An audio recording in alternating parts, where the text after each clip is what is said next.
A meal with a magician.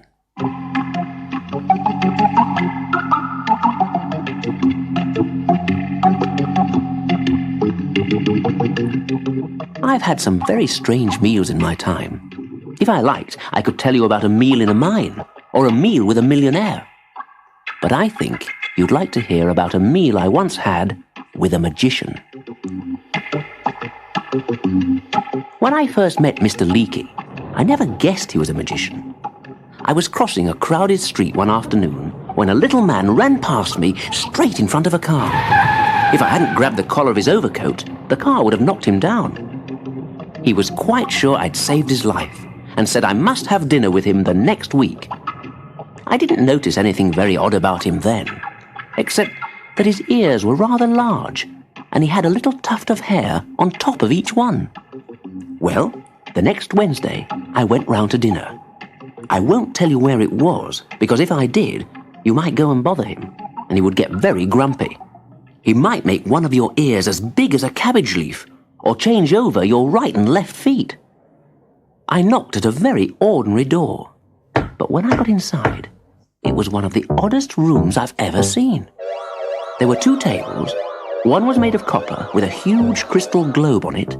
The other was a solid lump of wood with holes cut for your knees. And the light came from 2 plants growing in a pot. They weren't electric lamps.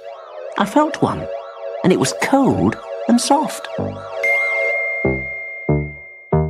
Instead of wallpaper, there were curtains all round the walls, embroidered with pictures of people and animals. I know they were embroidered because I touched them. But it must have been a very funny sort of embroidery, because as long as you looked at the pictures, they stayed still. But when you looked away and back again, they changed. "Look here," said Mr. Leakey.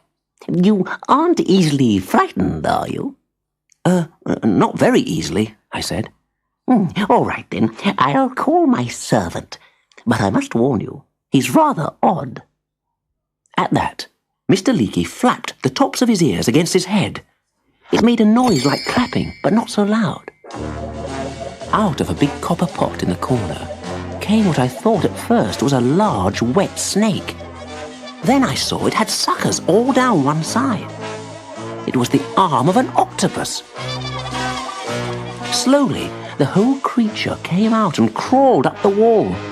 Then it slithered along the ceiling, holding on by its suckers. When it was above the table, it held on by one arm, and with the other 7, it got plates and knives and forks out of the cupboards and laid the table. "That's Oliver," said Mr. Leakey. "He's much better than a butler. He has more arms to work with. Now, what would you like for dinner? You can have whatever you like, pumpkin pie or spinach soup." "Oh, thank you. I'll have soup." I wasn't surprised to see that Mr. Leakey was wearing a top hat. I did think it queer, though, when he took it off and poured 2 platefuls of soup out of it. We want some cream, don't we? Come here, Phyllis." A small green cow, about the size of a rabbit, ran out of a hutch, jumped onto the table, and stood in front of Mr. Leakey, who milked her into a silver cream jug, which Oliver handed down for the purpose. The cream was excellent, and I enjoyed the soup very much. "Now, what would you like next?" said Mr. Leakey. "Oh, I leave it to you." "All right, we'll have grilled fish," said Mr. Leakey, "and turkey to follow. Catch us a fish, please, Oliver, and be ready to grill it, Pompey." I heard a noise in the fireplace, and Pompey came out. He was a small, cheerful-looking dragon. He'd been lying on the burning coal and was red hot. So I was glad to see that as soon as he got out of the fireplace, he reached for a pair of fireproof boots. "Now, Pompey," said Mr. Leakey, "hold your tail up. If you burn the carpet again, I'll pour cold water over you." Then he added in a low voice, which only I could hear, "Of course, I wouldn't really do that. It's very cruel to pour cold water on a dragon." So Pompey waddled along on his hind legs, holding up his tail. I was so busy watching the little dragon that I never saw how Oliver caught the fish. But when I looked at him again, he'd finished cleaning it and threw it down to Pompey. Pompey caught it in his front paws, which were just about the right temperature for grilling things. Oliver handed him a plate, and he served the fish sizzling hot. Mr. Leakey said, A dragon can be very useful. Better than a dog for dealing with burglars, don't you think? Well, do you know, Mr. Leakey, I'm ashamed to say that Pompey's the first dragon I've ever seen. Of course, how stupid of me. But perhaps you've already guessed that I'm a magician. By now, Pompey was feeling the cold and his teeth were chattering, and he gladly scampered back to the fire. Then Oliver let down a large roast turkey on a china plate. Mr. Leakey took a pipe out of his pocket and blew into it. 6 large sausages came out of the other end. Oliver handed down the vegetables, but I don't know where they came from. The gravy came out of Mr. Leakey's hat. I'll prepare some fruit while we're eating, he said. He stood up and tapped the corners of the table with his wand.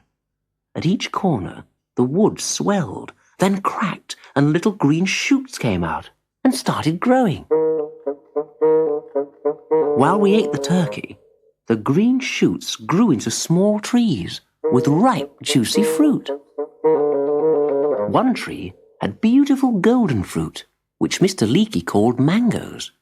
The only proper place to eat a mango, he said, is in the bath. They're so messy. You see, they have a tough skin and a squashy inside, so once you get through the skin, all the juice squirts out. But I'll charm this one so that it won't splash you. He made a short spell, and then I ate the mango. It was wonderful. Later on, he gave me 5 mangoes to take home, but I had to eat them in the bath because they were not charmed. While we were having coffee, out of the hat of course, we talked for a while about magic and football and dogs. Then I said I must be getting home. With 2 of his arms, Oliver fetched my coat and helped me on with it. I'll take you home now, said Mr. Leakey. But when you have a day to spare, we might go over to India or China or somewhere for the afternoon. Let me know when you're free. Now, stand on this carpet and shut your eyes or you might get giddy. People often do the first time they travel by magic carpet. We got onto the hearthrug and I shut my eyes. My friend told the carpet my address and flapped his ears. I felt a cold rush of air on my cheeks and a slight giddiness. Then the air was warm again, and Mr. Leakey told me to open my eyes. I was in my sitting room, in my own home, on the other side of town. As the room was so small, the carpet couldn't settle down properly and stayed about a foot up in the air. I stepped down off it and thanked the old magician. Good night, said Mr. Leakey as he bent down to shake my hand.